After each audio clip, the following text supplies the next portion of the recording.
Assalamualaikum warahmatullahi wabarakatuh. Kami di sini dari kelompok 5 akan membacakan tentang evolusi. Sebelumnya di sini saya perwakilan mau minta maaf karena yang pertama Farhan lagi ada turnamen voli ke Brebes.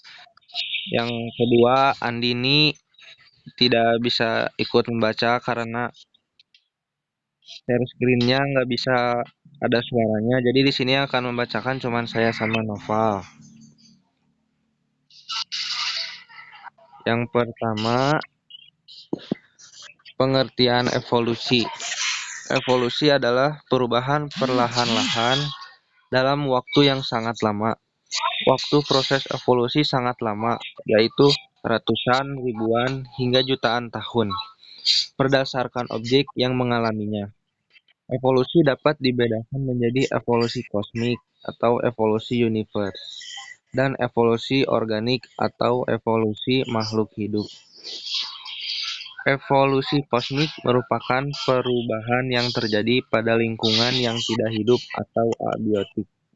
Contoh evolusi kosmik, yaitu bentuk dan keadaan suatu daerah beberapa ratus atau ribuan tahun yang lalu yang diyakini telah mengalami perubahan jika dibandingkan dengan keadaan sekarang. Evolusi organik merupakan perubahan yang terjadi pada makhluk hidup dari generasi ke generasi selanjutnya. Contohnya perubahan yang terjadi pada ular yang dahulu diyakini berkaki, tetapi saat ini tidak memiliki kaki. Evolusi yang terjadi pada makhluk hidup inilah yang disebut dengan evolusi biologi. Evolusi biologi merupakan ilmu yang mempelajari sejarah asal mula makhluk hidup di bumi dan ada keterkaitan secara genetik antara jenis makhluk hidup yang sama dengan lainnya. Evolusi biologi dapat dibedakan menjadi dua macam, yaitu mikroevolusi dan makroevolusi atau evolusi transspesifik. Mikroevolusi adalah perubahan secara perlahan-lahan dan bertahap pada tingkat gen dari generasi ke generasi berikutnya yang dapat menimbulkan perubahan fenotip, organisme dan eh, fenotip organisme dalam suatu populasi. Makroevolusi adalah perubahan secara perlahan-lahan dan bertahap yang menyebabkan terbentuknya suatu kelompok baru dalam taksonomi. Misalnya spesies baru, genus baru, famili baru, ordo baru, kelas baru, divisi atau filum baru, bahkan kingdom baru.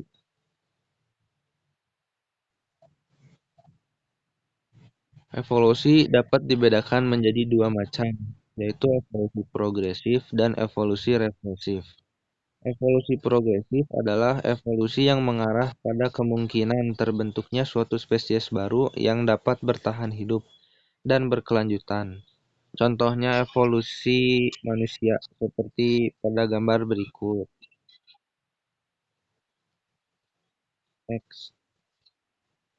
Evolusi regresif adalah evolusi yang mengarah pada kemungkinan terbentuknya spesies baru yang tidak dapat bertahan hidup dan akhirnya menuju kepunahan. Contohnya evolusi dinosaurus seperti ada pada gambar berikut.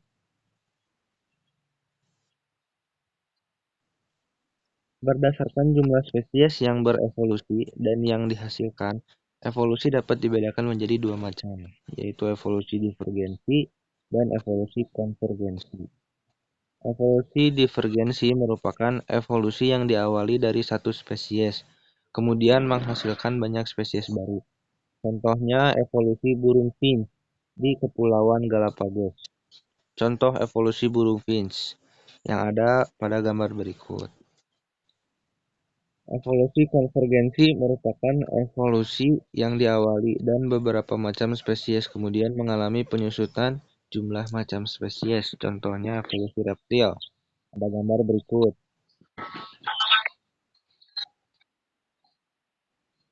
Next. Yang kedua ada teori evolusi. Pada mulanya, evolusi merupakan dugaan atau hipotesis dari sebagian kecil orang. Namun, kemudian banyak ahli yang tertantang untuk membahas dan membuktikannya. Sejak ditemukannya fosil bermacam-macam makhluk hidup yang kemudian dianggap sebagai bukti evolusi, hipotesis tentang evolusi tersebut berkembang menjadi teori-teori evolusi. Banyak ahli, terutama ahli biologi, yang memberikan penjelasan dan pengembangan pemikiran tentang evolusi pada masa sebelum teori evolusi Darwin maupun sesudahnya. Beberapa ahli yang telah mengemukakan dan mengembangkan pemikiran tentang evolusi antara lain Plato, Aristoteles, Copernicus, dan Galileo. Pierre Louis Moreau de Maupertuis, Denis Diderot, George Louis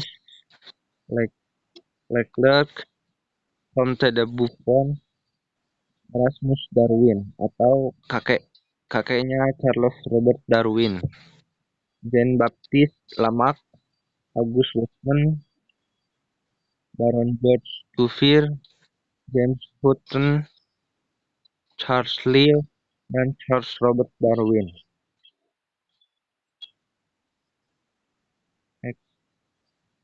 A. Perkembangan pemikiran evolusi sebelum teori Darwin. Pemikiran mengenai evolusi sebenarnya sudah muncul sejak dulu, sebelum masa Charles Robert Darwin. Yang pertama, Plato pada tahun 428 sampai 348 sebelum Masehi, membayangkan pencipta yang menciptakan dunia dari kehancuran, kemudian menciptakan para dewa yang akan membuat manusia dengan jenis kelamin laki-laki. Yang kedua ada Aristoteles pada tahun 384 sampai 322 sebelum Masehi, adalah murid Plato yang menggolongkan semua organisme dalam suatu skala alam, dari yang sederhana hingga yang kompleks. Yang ketiga, Copernicus dan Galileo pada tahun 1543 menunjukkan secara meyakinkan bahwa matahari merupakan pusat dari rotasi planet-planet, bukan dari bumi. Next. Yang keempat, ada Erasmus Darwin pada tahun 1731 sampai 1802. Menyatakan bahwa kehidupan di bumi memiliki asal-usul yang sama dan respons fungsional diwariskan kepada keturunannya. Yang kelima, ada Baron George Cuvier pada tahun 1797 sampai 1875. Adalah penelitian fosil yang menyatakan bahwa kepunahan spesies akan diganti oleh spesies yang baru. Suksesi atau perubahan fauna dari zaman ke zaman disebabkan oleh serangkaian bencana yang disusul dengan penciptaan spesies. Next. Yang B, ada perjalanan Darwin dalam penemuan teori evolusi. Charles Robert Darwin dilahirkan pada tahun 1809. Darwin diangkat sebagai naturalis di kapal HMS Beagle yang akan berlayar selama 5 tahun mengelilingi dunia untuk membuat peta navigasi bagi angkatan laut. Gambar peta navigasinya ada seperti pada gambar berikut. Kapal Beagle meninggalkan Plymouth pada tahun 1831 dan berlayar di sepanjang pantai Amerika Selatan ke arah utara. Darwin mempelajari hewan-hewan, tumbuhan-tumbuhan, dan bentuk geologi daerah pantai maupun daerah pedalaman. Kapal Beagle merupakan kemudian singgah di Kepulauan Galapagos, yang merupakan kepulauan gunung berapi atau vulkanis yang berada sekitar 900 km ke arah barat dari pantai Amerika Selatan. Penyebaran geografi spesies di Kepulauan Galapagos membingungkan Darwin karena kebanyakan spesies hewan di kepulauan ini tidak ditemukan di tempat lainnya, walaupun terdapat kesamaan ciri-ciri pada spesies hewan di daratan Amerika Selatan. Di Kepulauan Galapagos, Darwin berhasil mengumpulkan 14 spesies burung finch. Burung-burung tersebut agak mirip dengan burung yang ada di Amerika Selatan. tetapi merupakan spesies yang berbeda dan memiliki perbedaan pada bentuk paruhnya, sesuai dengan jenis makanannya, antara lain sebagai berikut.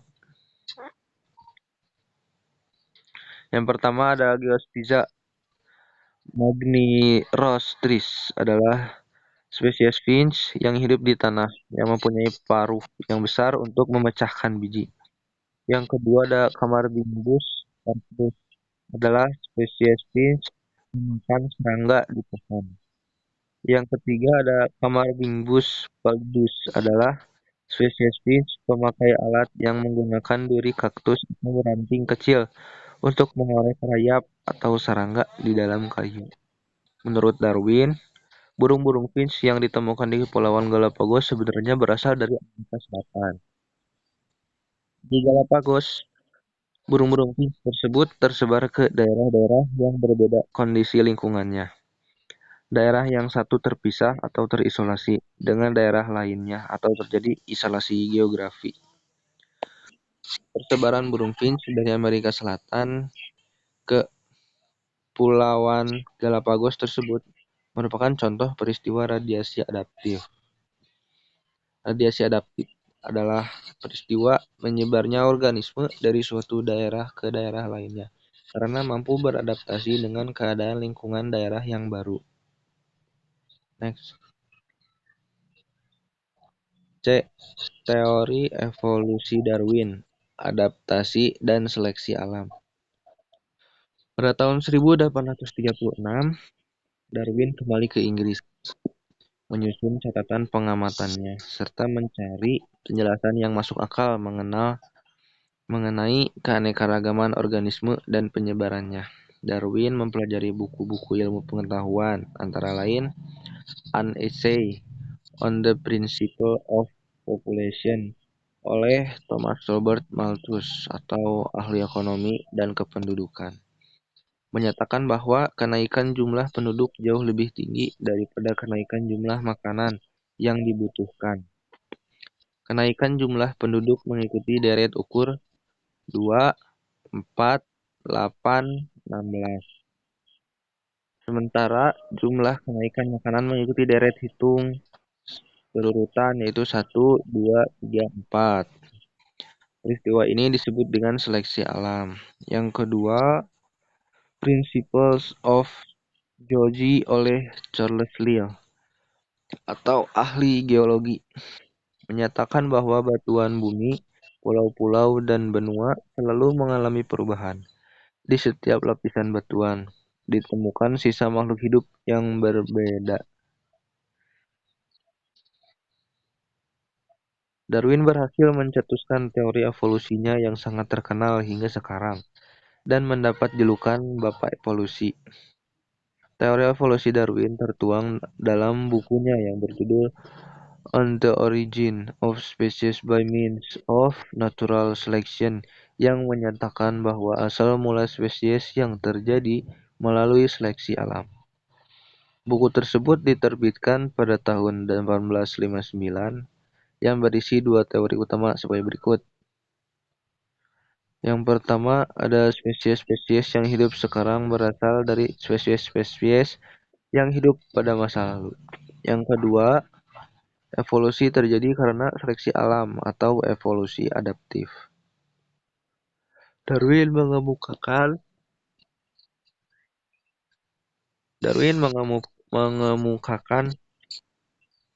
teori evolusinya tentang penting seleksi alam yang mencakup tiga hal penting sebagai berikut. Yang pertama, seleksi alam terjadi karena adanya perbedaan keberhasilan pada reproduksi organisme. Yang kedua, seleksi alam terjadi melalui suatu interaksi antara lingkungan dengan variasi yang dimiliki oleh organisme yang menyusun suatu populasi. Yang ketiga, produk seleksi alam merupakan adaptasi organisme suatu populasi terhadap lingkungannya.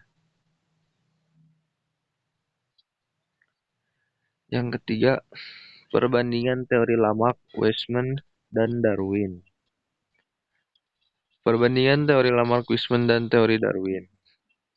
Jean-Baptiste Lamarck pada tahun 1744-1824 berpendapat bahwa evolusi terjadi karena makhluk hidup beradaptasi dengan lingkungan. Inti dari isi buku yang berjudul Biology Biologics adalah sebagai berikut. Alam sekitar atau lingkungan mempunyai pengaruh pada ciri-ciri atau sifat-sifat yang diwariskan. Yang kedua, prinsip use and disuse digunakan dan tidak digunakan, menyatakan bahwa organ atau bagian tubuh digunakan untuk menyesuaikan diri dengan lingkungannya, akan berkembang dengan baik sehingga akan menjadi lebih kuat dan besar. Ciri-ciri atau sifat-sifat yang didapat atau terbentuk oleh lingkungan selama hidupnya akan diwariskan kepada keturunannya.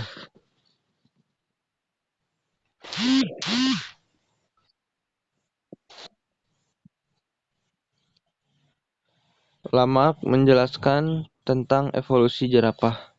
Ia berpendapat bahwa nenek moyang jerapah adalah jerapah yang berleher pendek, pemakan daun-daun di pohon, bukan pemakan rumput. Untuk mencapai daun-daun yang tinggi, jerapah berleher pendek harus meregangkan dan memanjangkan lehernya, sehingga lehernya semakin panjang. Sifat leher panjang diwariskan pada keturunannya, dan proses ini terus berlanjut hingga sekarang, sehingga semua jerapah yang hidup pada saat ini berleher panjang. Darwin berpendapat lain, yaitu evolusi terjadi melalui seleksi alam. Darwin berpendapat bahwa nenek moyang jerapah adalah jerapah berleher panjang dan jerapah berleher pendek. Pada saat daun-daun masih tersedia di pohon yang rendah dan tinggi, baik jerapah berleher pendek maupun jerapah berleher panjang bisa hidup. Namun, semakin lama daun-daun yang terletak di pohon yang rendah semakin berkurang dan habis, sehingga jerapah berleher pendek tidak dapat memperoleh makanannya, dan jerapah berleher pendek akhirnya mati dan mengalami kepunahan. Jadi, jerapah berleher panjang bersifat lebih adaptif daripada jerapah yang berleher pendek. Pendapat Lamarck dan Darwin mempunyai kesamaan, yaitu evolusi terjadi karena adanya perubahan lingkungan. Perubahan lingkungan yang menyebabkan evolusi jerapah adalah perubahan jumlah makanan.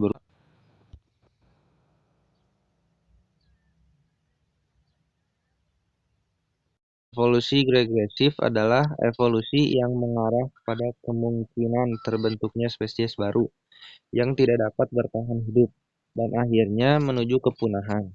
Contohnya evolusi dinosaurus seperti ada pada gambar berikut.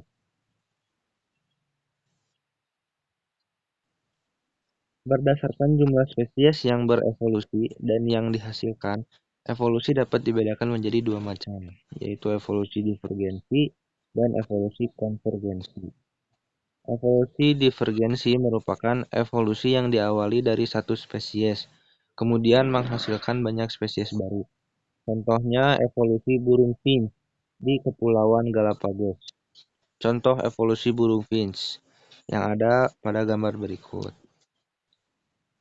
Evolusi konvergensi merupakan evolusi yang diawali dan beberapa macam spesies kemudian mengalami penyusutan jumlah macam spesies. Contohnya evolusi reptil. Ada gambar berikut.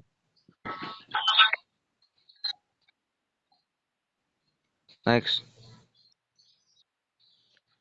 Yang kedua ada teori evolusi. Pada mulanya, evolusi merupakan dugaan atau hipotesis dari sebagian kecil orang. Namun, kemudian banyak ahli yang tertantang untuk membahas dan membuktikannya. Sejak ditemukannya fosil bermacam-macam makhluk hidup yang kemudian dianggap sebagai bukti evolusi, hipotesis tentang evolusi tersebut berkembang menjadi teori-teori evolusi. Banyak ahli, terutama ahli biologi, yang memberikan penjelasan dan pengembangan pemikiran tentang evolusi pada masa sebelum teori evolusi Darwin maupun sesudahnya. Beberapa ahli yang telah mengemukakan dan mengembangkan pemikiran tentang evolusi antara lain Plato, Aristoteles, Copernicus, dan Galileo. Pierre Louis Moreau Demaupertus, Denis Diderot, George Louis, Leclerc, Comte de Buffon, Erasmus Darwin atau kakeknya Charles Robert Darwin, Jean-Baptiste Lamarck, Auguste Watson, Baron George Cuvier, James Hutton, Charles Lyell, dan Charles Robert Darwin.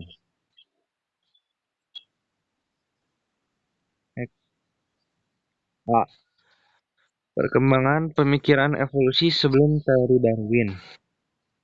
Pemikiran mengenai evolusi sebenarnya sudah muncul sejak dulu, sebelum masa Charles Robert Darwin. Yang pertama, Plato pada tahun 428 sampai 348 sebelum Masehi, membayangkan pencipta yang menciptakan dunia dari kehancuran, kemudian menciptakan para dewa yang akan membuat manusia dengan jenis kelamin laki-laki. Yang kedua ada Aristoteles pada tahun 384 sampai 322 sebelum Masehi, adalah murid Plato yang menggolongkan semua organisme dalam suatu skala alam, dari yang sederhana hingga yang kompleks. Yang ketiga, Copernicus dan Galileo pada tahun 1543 menunjukkan secara meyakinkan bahwa matahari merupakan pusat dari rotasi planet-planet, bukan dari bumi. Next. Yang keempat ada Erasmus Darwin pada tahun 1731 sampai 1802, menyatakan bahwa kehidupan di bumi memiliki asal-usul yang sama dan respons fungsional diwariskan kepada keturunannya.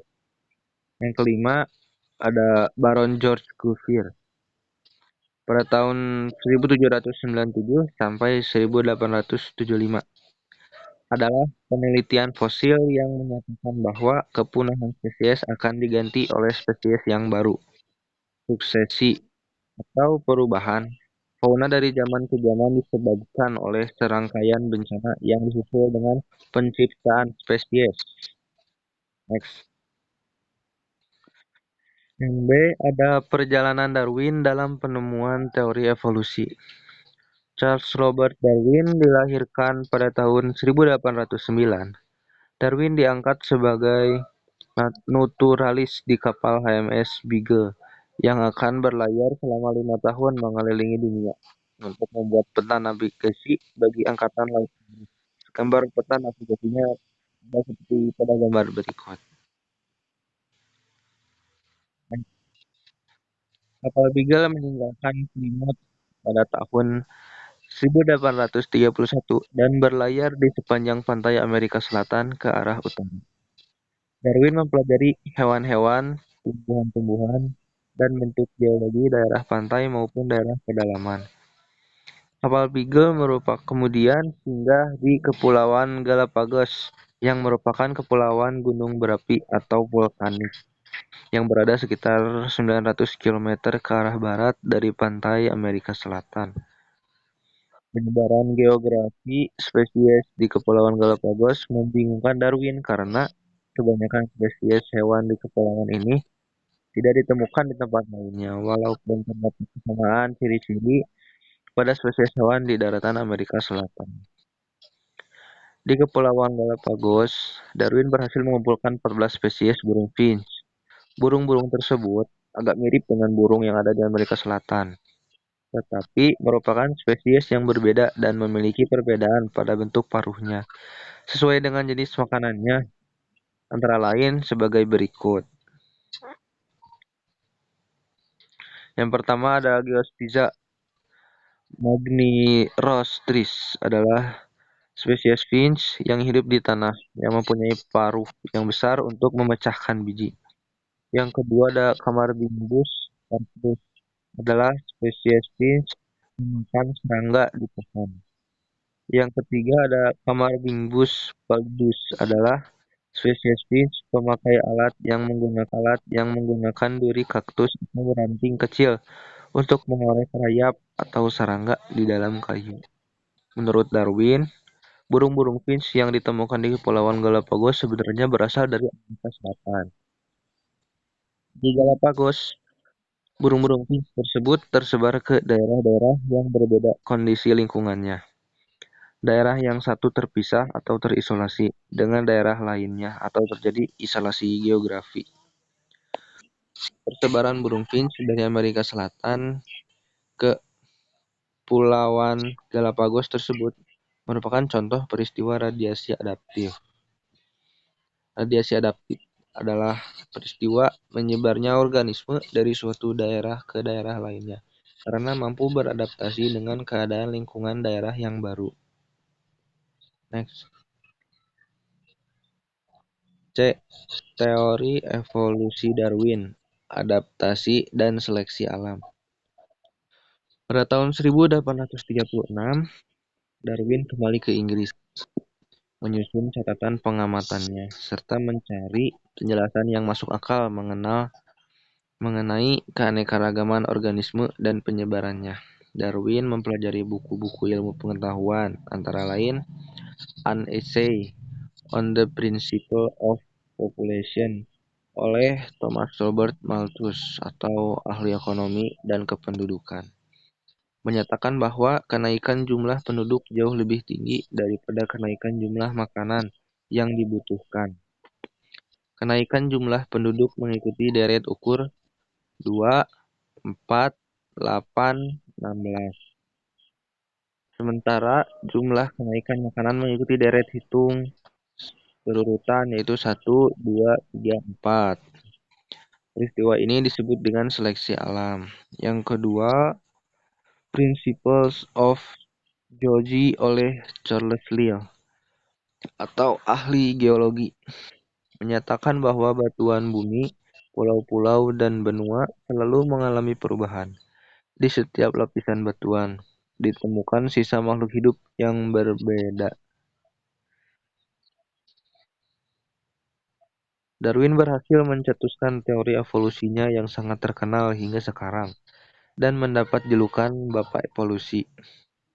Teori evolusi Darwin tertuang dalam bukunya yang berjudul On the Origin of Species by Means of Natural Selection, yang menyatakan bahwa asal mula spesies yang terjadi melalui seleksi alam.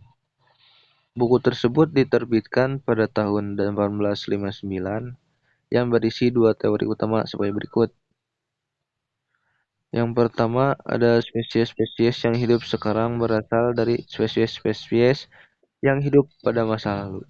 Yang kedua, evolusi terjadi karena seleksi alam atau evolusi adaptif. Darwin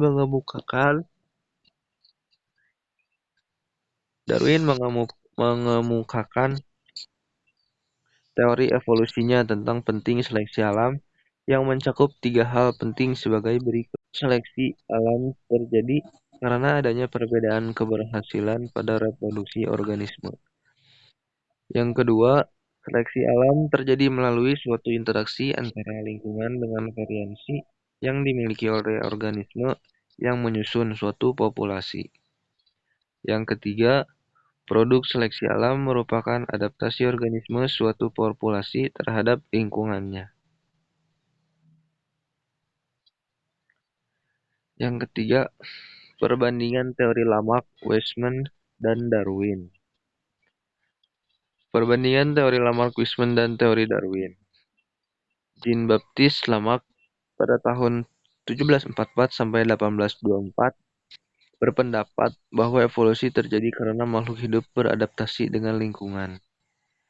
Inti dari isi buku yang berjudul Biologie Biologique adalah sebagai berikut.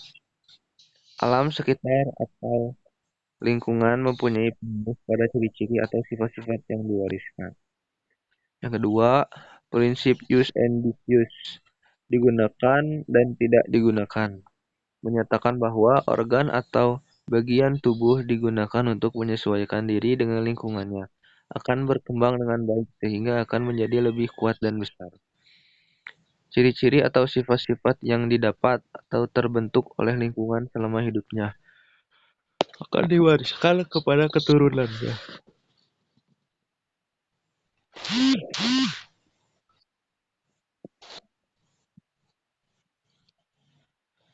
Lamarck menjelaskan tentang evolusi jerapah.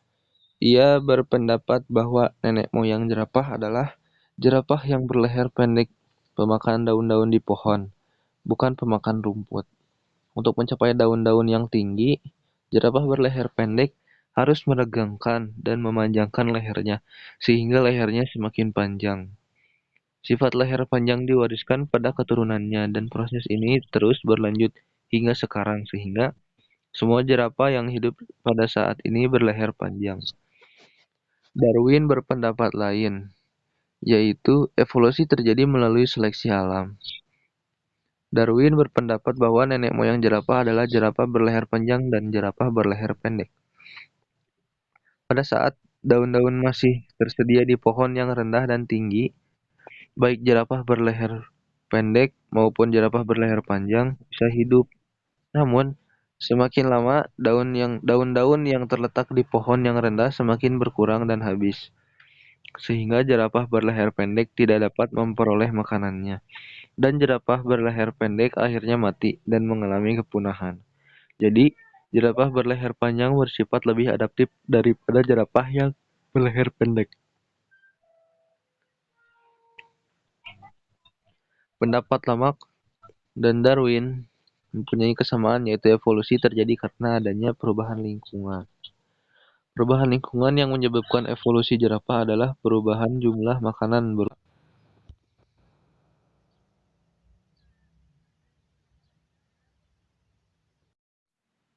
Pendapat Lamarck dan Darwin mempunyai kesamaan, yaitu evolusi terjadi karena adanya perubahan lingkungan.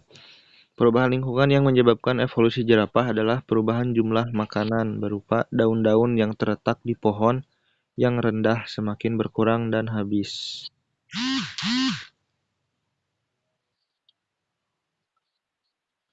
B. Perbandingan teori Weismann dengan teori Darwin. August Weismann berpendapat bahwa sifat leher jerapah dikendalikan oleh gen. Sifat leher panjang dikendalikan oleh gen dominan, sedangkan sifat leher pendek dikendalikan oleh gen resesif. Jerapah yang berleher panjang mempunyai genotip dominan homozigot atau heterozigot, sedangkan jerapah yang berleher pendek semuanya bersifat homozigot resesif. Jerapah berleher pendek yang bergenotip homozigot resesif tersebut tidak mampu beradaptasi dengan lingkungannya hingga akhirnya mengalami kepunahan. Weismann mengatakan bahwa evolusi menyangkut pewarisan gen-gen melalui sel-sel kelamin, atau evolusi berkaitan dengan gejala seleksi alam terhadap faktor-faktor genetik. Sementara Darwin menyatakan bahwa evolusi terjadi karena seleksi alam atau seleksi alam merupakan penyebab evolusi adaptif. C. Perbandingan teori Lamarck dengan teori Weismann. Lamarck berpendapat bahwa pada mulanya rusa tidak bertanduk, tetapi karena sering beradu kepala, akan tumbuh tanduk yang semakin lama semakin memanjang. Lamarck juga menyatakan bahwa makhluk hidup beradaptasi terhadap lingkungan dengan menggunakan organ tubuhnya. Perubahan sifat dan fungsi organ tubuh sebagai akibat adaptasi dengan lingkungannya akan diwariskan kepada keturunannya. Teori Lamarck bertentangan dengan teori Weismann. Weismann berpendapat bahwa perubahan sel-sel tubuh akibat pengaruh dari lingkungan tidak akan diwariskan. Weismann membuktikan teorinya dengan mengadakan percobaan, yaitu dengan cara memotong ekor tikus yang dipeliharanya. Kemudian, tikus itu dibiarkan untuk berkembang biak. Hasil dari percobaan menunjukkan tikus yang sudah dipotong ekornya tetap mempunyai anak tikus yang berekor panjang. Percobaan itu dilakukan berulang-ulang hingga 21 generasi, dan menghasilkan generasi tikus yang berekor panjang. Yang keempat, fenomena yang berkaitan dengan teori evolusi. Pengaruh lingkungan terhadap gen. Semua sifat pada individu dikendalikan oleh gen. Dilakukan percobaan sebagai berikut. Yang pertama ada kelinci A, diberi makan berpigmen atau misalnya wortel dan sayuran hijau. Lemak tubuhnya menjadi berwarna kuning. Namun setelah diberi makanan tidak berpigmen atau misalnya lobak, lemaknya berubah menjadi putih, seakan-akan warna lemak berpengaruh oleh warna makanan. Yang kedua ada kelinci B, diberikan makanan berpigmen maupun tidak berpigmen, ternyata lemaknya tetap berwarna putih. Seakan-akan warna lemak tidak berpengaruh oleh warna makanan. Setelah diteliti, ternyata kelinci A tidak mempunyai gen pengembalian enzim yang dapat menguraikan pigmen sehingga warna lemaknya akan dipengaruhi oleh warna makanan. Sementara kelinci B mempunyai gen yang membutuhkan enzim pengurai pigmen sehingga apapun makanannya, warna lemaknya tetap putih dan tidak ada perubahan. Kesimpulan dari percobaan yang telah dilakukan adalah sifat tubuh atau misalnya warna lemak tidak dipengaruhi oleh lingkungan atau warna makanan, tetapi dikendalikan oleh gen dan gen tidak dipengaruhi oleh lingkungan.